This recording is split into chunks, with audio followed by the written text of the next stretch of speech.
Est-ce aussi normal que cela, la mort qui semble, selon toute vraisemblance, régner en maître dans un monde pécheur? Selon le texte sacré, la mort a fait son apparition avec celui qui a la puissance de la mort, c'est-à-dire le diable, un texte qu'on trouve dans Hébreux chapitre 2, verset 14. Afin de mieux comprendre ce qui s'est passé le jour où la mort a fait son apparition, s'est insérée, glissée furtivement au milieu de nous, nous avons avec nous le pasteur Michael Rosamond. Bonjour pasteur, ça va? Bonjour. Bien? Ça va, merci. On peut y aller? Oui, excellent. Alors, bienvenue dans Bible ouverte. Merci beaucoup. Alors, est-ce que tu accepterais de nous faire une prière avant de lancer Bien sûr, l'échange? avec plaisir. Notre Père et notre Dieu, nous te remercions vraiment pour le privilège que tu nous donnes de pouvoir échanger ensemble autour de ta parole. Nous te remercions parce qu'elle est vraiment une lumière dans notre vie et nous te prions pour qu'elle continue à l'éclairer afin qu'elle soit toujours à ta gloire au nom de Jésus. Amen. Amen. Selon toi, pasteur, d'après ce que dit la Bible, et à partir d'autres documents, je suppose que tu as vérifié, que tu t'es penché dessus, trouves-tu normal que la présence de la mort au milieu de nous? Est-ce que c'est normal qu'elle soit là et elle nous accompagne partout? Est-ce que ça, c'est normal, ça? Alors c'est vrai que dans la pratique pastorale déjà, lorsqu'on accompagne les familles, on se rend compte vraiment que c'est quelque chose de pas normal. Parce que quand on regarde les pleurs qui sont autour de la disparition de l'être cher, on se rend vite compte, sans aller dans des documents particuliers, mais vraiment dans la pratique courante, en tout cas dans ce que nous vivons tous les jours, que c'est vraiment pas normal. Alors, il y a une chose qui peut se vérifier. On a constaté que partout, il y a une trace de vie quelconque. Elle sévit sans vergogne, avec puissance, sans que qui que ce soit ne soit en mesure de l'arrêter. Comment a-t-elle pu s'installer avec une telle hégémonie? Donc, il est vrai que le péché, le salaire du péché est la mort. Oui. Donc, il est vrai que pour bien comprendre la mort, il faudrait considérer la genèse des choses. Et lorsqu'on va dans le livre de la Genèse, donc la parole de Dieu, puisque c'est notre seul guide, hein, je crois qu'aujourd'hui, il y a plein de choses qui se disent, mais pour les chrétiens que nous sommes, je crois que la parole de Dieu, pour nous, elle est fiable. C'est vraiment notre boussole. On peut s'appuyer dessus. Et quand on va dans la Genèse, on constate effectivement qu'avec le péché d'Adam, ou plutôt d'Ève, est rentrée la mort. Et donc, Dieu avait bien dit à Adam et Ève que le jour qu'ils mangeront du fruit de l'arbre qui était au milieu du jardin, ils mourraient. Oui. Et donc, ce que Dieu a dit, on a envie de dire que la mort règne, elle est partout, mais en même temps, elle est d'abord une conséquence d'un choix de l'homme. D'accord. Mais la parole de Dieu est claire. Hein. C'est-à-dire que Dieu avait dit, le jour que je t'ai mangé, le jour que vous en mangerez, vous allez mourir. Oui. Et je crois qu'aujourd'hui, on le voit. Ça veut dire que la parole de Dieu, Dieu avait dit ça, c'est ce qui s'est réalisé. Maintenant,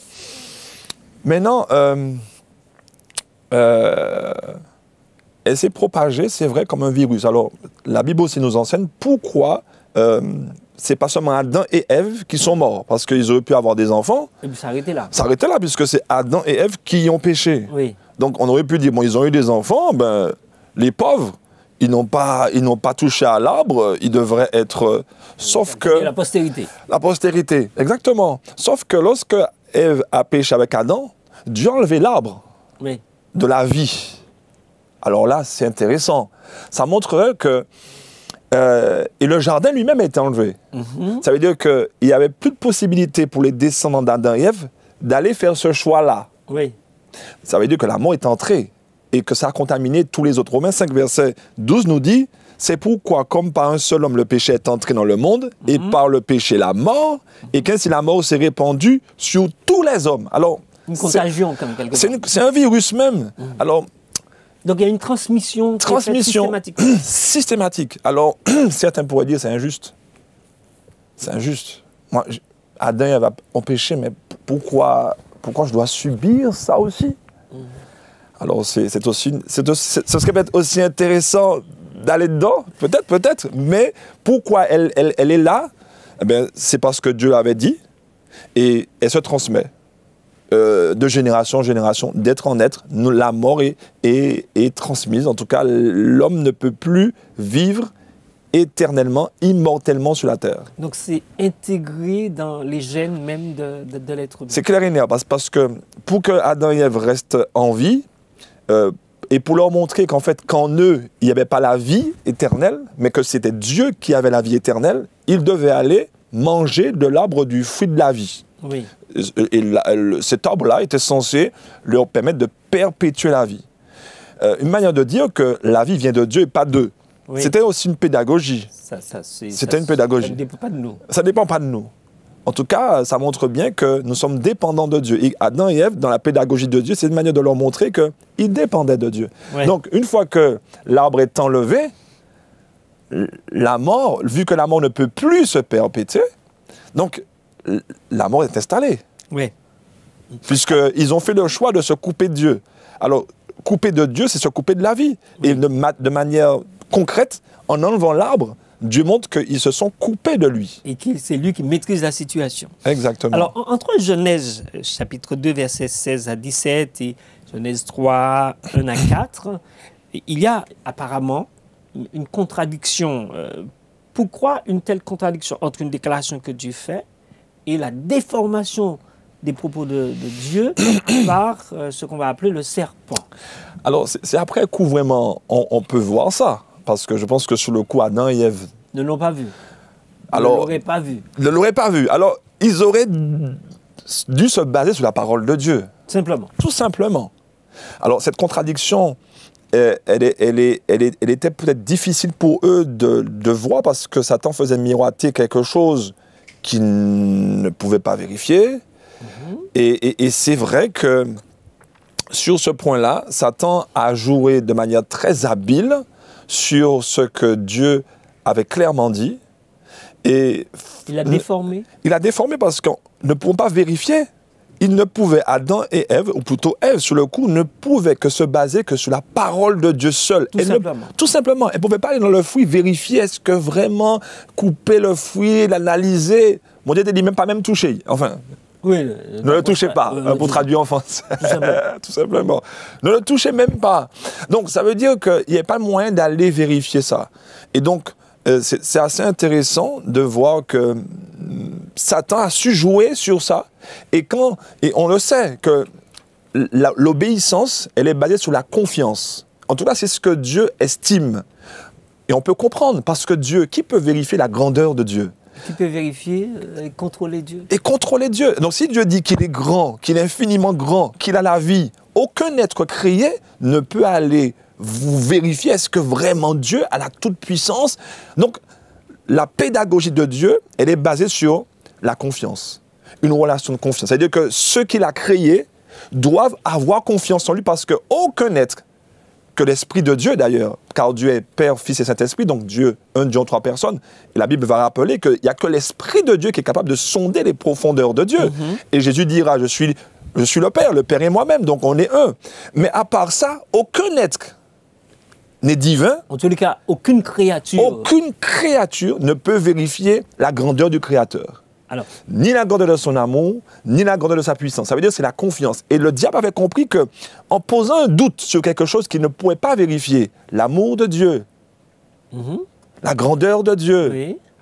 Eh ben, il a su toucher un point qui pourrait les faire chuter. Et d'ailleurs, ils ont chuté. Oui, ils ont chuté. Alors, dans cette affaire-là, il y a libre arbitre, mais il y a aussi la possibilité de choisir. Alors, s'il y a libre arbitre, à quoi sert cette liberté-là de choisir? Est-ce qu'en quelque part, ça ne crée pas un problème dans la tête de l'être humain? On parle d'aujourd'hui, hein, parce que à l'époque, là, j'ai l'impression que c'était suffisamment clair et net, apparemment. Oui, c'était clair et net. C'est sûr qu'on revient toujours sur la base de la confiance. C'est-à-dire qu'on comprend bien que lorsqu'on touche la base de la confiance, l'obéissance, on va toucher à l'obéissance. Ça veut dire que lorsque la relation de confiance, elle commence à s'effriter, ou on commence à faire entrer des doutes, on a du mal derrière à obéir. Donc Satan a compris ça. Maintenant, par rapport au libre arbitre, pour arriver sur ce point-là, on a l'impression qu'en fait, en vrai, ils peuvent manger de tout, mais pas de celui-là. En vrai, est-ce que c'est vraiment un libre arbitre? On pourrait se dire, mais un libre arbitre, c'est une liberté, c'est liberté de choisir, mais de choisir tout ce qu'on veut. Alors, peut-être qu'il y a un amalgame là. Parce que je crois que ce que Dieu veut très clairement faire comprendre, qu'il n'y a de liberté qu'en Dieu seul. Oui. Il n'y a de liberté que dans la loi de Dieu. Parce que Dieu sait que lorsqu'on sort de sa volonté, on tombe dans l'esclavage, justement. Et lui étant le créateur de tout, lorsqu'il dit à l'homme, écoute, soit tu choisis de vivre avec moi, de marcher dans mes voies, de me faire confiance, tu restes libre, tu resteras libre, de grandir, de t'épanouir éternellement, soit tu le crois, soit tu ne le crois pas. Mais je te laisse la possibilité de ne pas le croire. Je ne t'y oblige pas. Mais je trouve Dieu extraordinaire. Je trouve Dieu d'une grande humilité. Il pourrait dire, écoutez, chère créature, je suis Dieu. Je cadre cela. Je cadre ça, je connais tout. Vous n'allez pas m'apprendre des choses. Vous faites ça parce que je vous dis, il n'y a pas d'autre voie de bonheur. C'est comme ça. Oui. Mais le Dieu est on fait, on ne fait pas. On fait pas. Parce que je sais que c'est bon. Mais je trouve Dieu extraordinaire de laisser cette porte de sortie. Parce que Dieu est en train de dire très clairement, en fait, le vrai message qui est véhiculé là, c'est que Dieu est en train de dire dans le libre arbitre, mais en dehors de moi, il n'y a pas de bonheur. En dehors de moi, il n'y a pas de vrai bonheur éternel. C'est-à-dire que Dieu nous montre la seule voie qu'est de marcher dans sa volonté pour arriver. Il n'y a pas d'alternative. Parce qu'autre, on ne peut pas vivre éternellement, s'épanouir éternellement. Donc là, je trouve Dieu extraordinaire de donner une porte de sortie à ceux qui n'auraient pas confiance en ce qu'il dit. Alors, une question à ce sujet. Sans donner d'autres possibilités, parce qu'il n'y a pas d'autres possibilités. Ouais. Comment le serpent a-t-il pu réaliser à détourner Ève aussi facilement et l'entraîner dans l'erreur, non content de cela, mais réussir à faire taire la conscience d'Ève? Alors, j'ai mon hypothèse. Alors, j'ai aussi mon hypothèse. Alors, si on regarde bien, bon, on est quand même sur deux types d'êtres. On a les anges et on sait que le conflit, Dieu crée l'homme, mais il y a déjà un conflit qui existe. Qui existe entre Apocalypse 12, verset 1 jusqu'à 14, on comprend qu'il y a déjà un conflit entre Dieu et Lucifer. Et le chérubin protecteur. Et les chérubins protecteurs qui a déjà amené avec lui un tiers des autres serviteurs qu'on appelle les anges. Les anges, c'est... Ils sont devenus les démons. Ils sont devenus les démons. Ouais. Et ces anges-là, ils sont au service. Les anges sont au service de Dieu d'une manière très particulière. Ouais. Ils ont des pouvoirs très particuliers. Ils volent en un éclair. Ce sont des esprits. Ils prennent des formes. Voilà. Donc, ils ont quand même une intelligence qui est quand même, j'ai envie de dire, supérieure à celle des hommes. Oui. Deuxième point qui n'est peut-être pas en faveur des hommes, c'est que Adam et Ève, même s'ils sont adultes, mais ce sont des bébés en vrai. Enfin, dans l'expérience avec Dieu, dans la relation avec Dieu, ils viennent d'être créés. Donc, selon moi, ils sont dans une innocence, entre guillemets, ils sont en train de découvrir leurs parents, leur Père céleste qui est Dieu. Mais donc, ça veut dire qu'ils n'ont pas encore développé, parce que Dieu est grand, Dieu les crée adultes, mais la relation... Dieu est extraordinaire. Je trouve Dieu formidable. Oui, c'est vrai que la Bible ne dit pas depuis quand ils ont été créés que l'autre leur a fait l'offre alléchante. Donc, on se rend compte quand même, c'est quand même au début de la création, puisqu'ils n'ont pas encore d'enfants. Ouais. Donc, on se rend compte que c'est bien au début. Donc, ça veut dire que la relation n'est pas, selon moi, il n'y a pas encore des millénaires où ils voient Dieu, contrairement à Lucifer, qui était un chérubin protecteur, ça veut dire qu'il gère avec Dieu. On ne sait pas depuis combien de temps. Et on veut imaginer que si ce sont des anges qui gèrent avec Dieu, ils ont certainement été créés avant les êtres humains ou autres qui sont habités dans l'univers. Dans l'univers, parce que Corinthiens 5,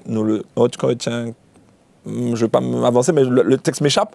Mais il y a d'autres êtres qui existent, et si c'est eux qui gèrent avec Dieu les autres êtres, ça veut dire qu'ils ont été créés avant les autres êtres. Donc, ça veut dire que c'est un être qui a quand même une expérience qui est très grande.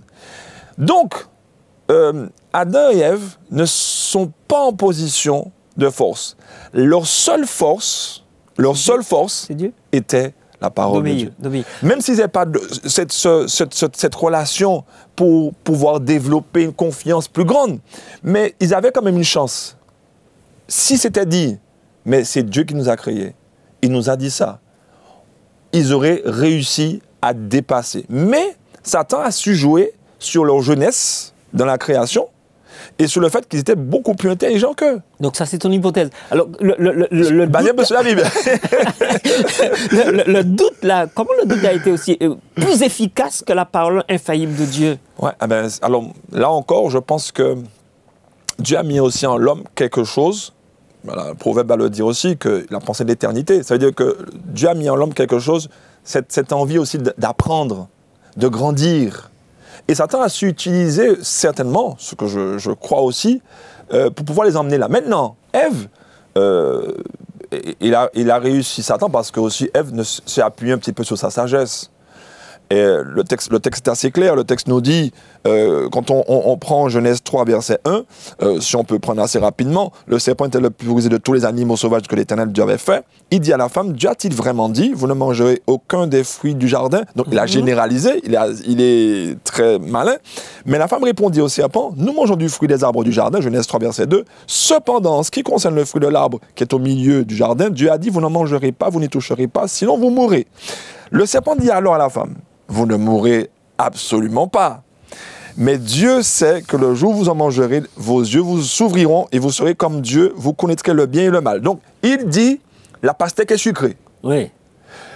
Fais-moi confiance. Fais-moi confiance. La pastèque n'est pas coupée, on la voit là, mais elle est sucrée. Alors, elle, vu comment le serpent emmène les choses, le serpent l'emmène dans une projection et elle voit que, waouh! Et d'ailleurs, c'est là qu'elle va dire, le texte nous dit, au verset 6, la femme vit que l'arbre était porteur de fruits bons à manger. C'est à partir de ça qu'elle s'est dit, c'est comme un marchand qui dit, pastèque sucrée, pastèque sucrée. Bon, on voit les pastèques, elles ne sont pas coupées, mais il nous dit qu'elles sont sucrées. Bon, ben, elle t'a pas donné à goûter. Elle n'a pas donné à goûter. Et pourtant, Dieu a dit, pastèque là, même si elle est sucrée, pas meilleur, ne mangez pas. Mais l'autre vous fait comprendre que la pastèque, elle est sucrée, elle est bonne, elle va vous faire. Donc, il emmène Ève dans une dimension, dans une projection, et elle s'y perd.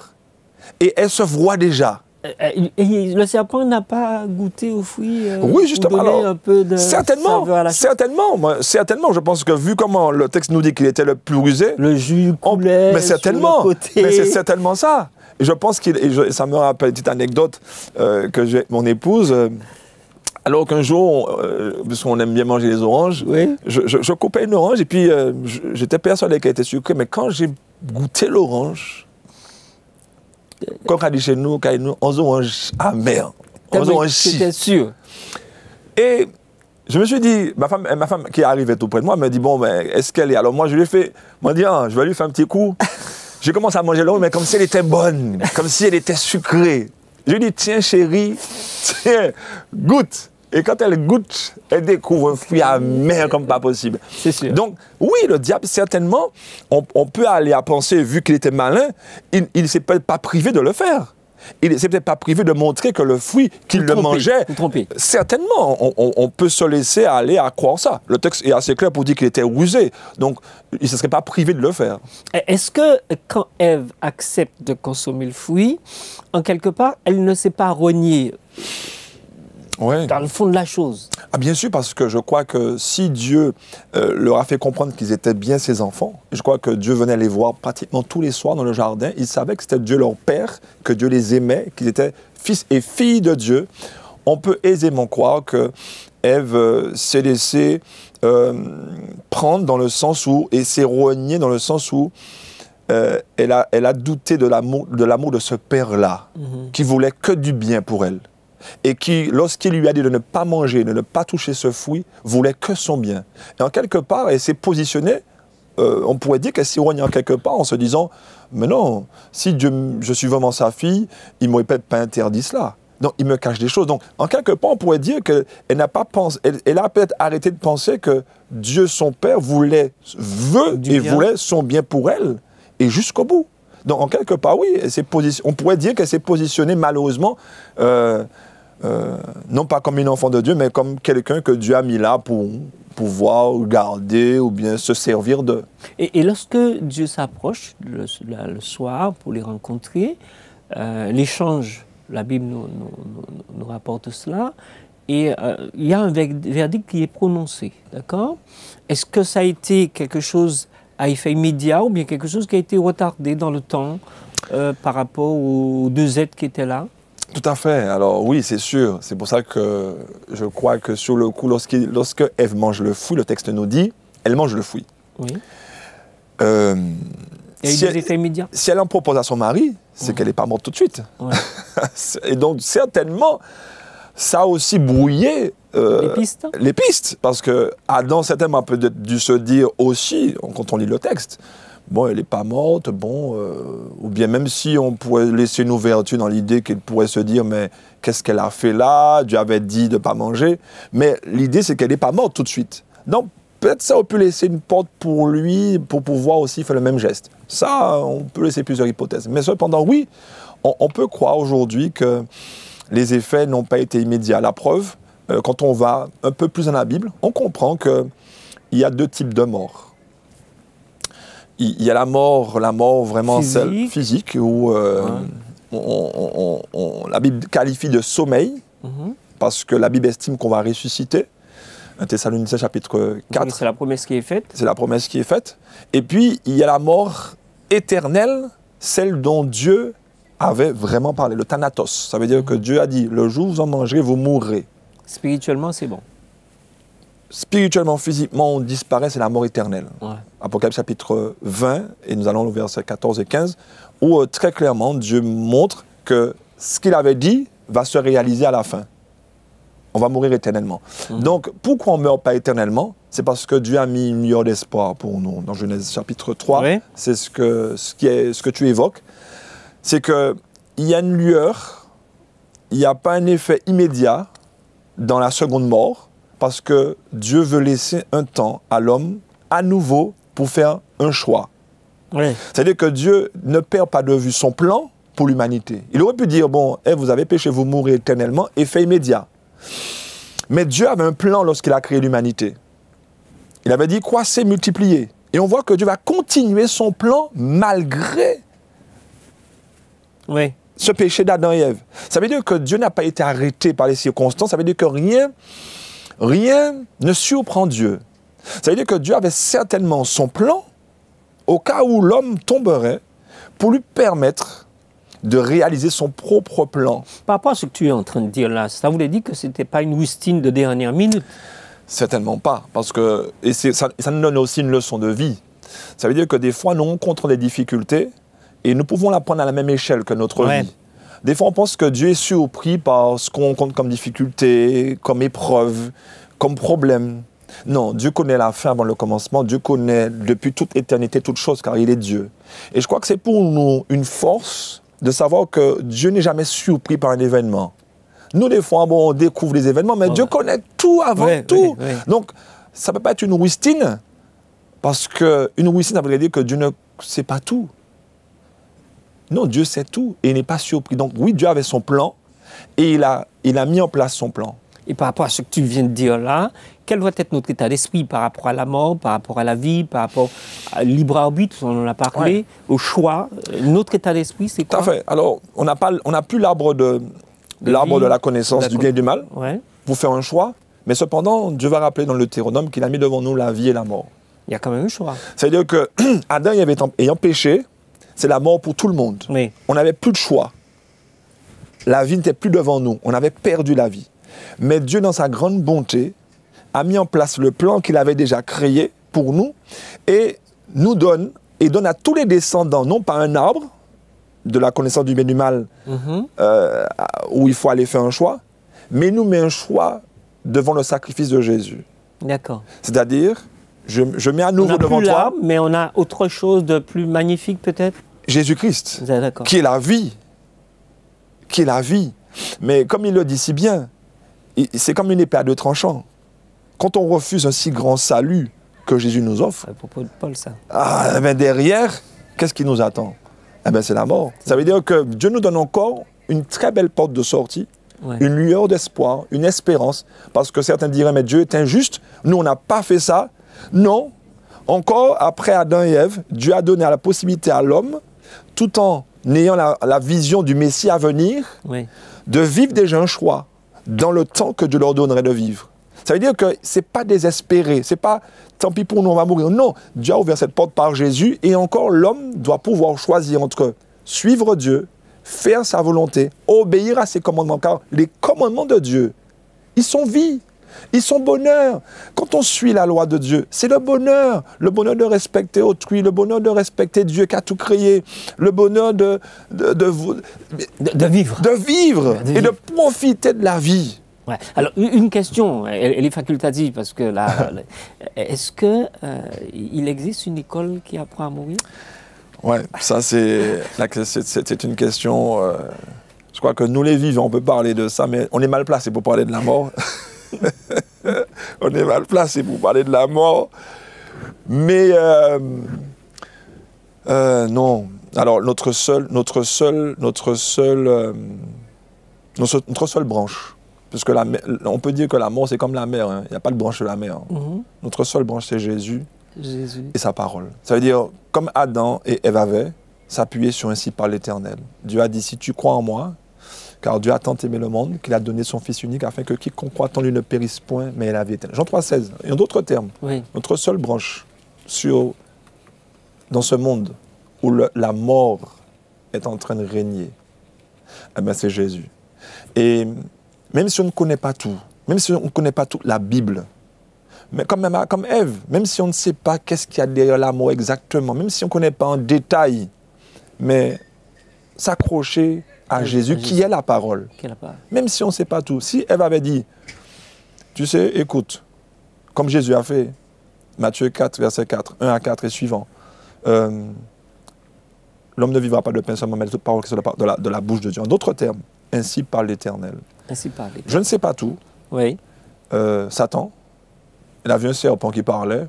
Écoute, on ne sait pas si c'est un serpent, est-ce que c'est quoi comme créature, mais écoute, Dieu a dit, je m'arrête, Dieu a dit que si je veux vivre un jour éternellement avec lui, dans la félicité, alors il m'a demandé de m'accrocher à Jésus, d'accepter ce si grand salut et de marcher dans ses commandements, dans sa volonté. Car Dieu n'acceptera pas que nous puissions vivre dans la désobéissance et puis aller prendre de l'arbre de la vie. C'est-à-dire qu'on ne peut pas dire qu'on s'accroche à Jésus et continuer à aller prendre de l'arbre, manger de l'arbre du fruit du bien et du mal.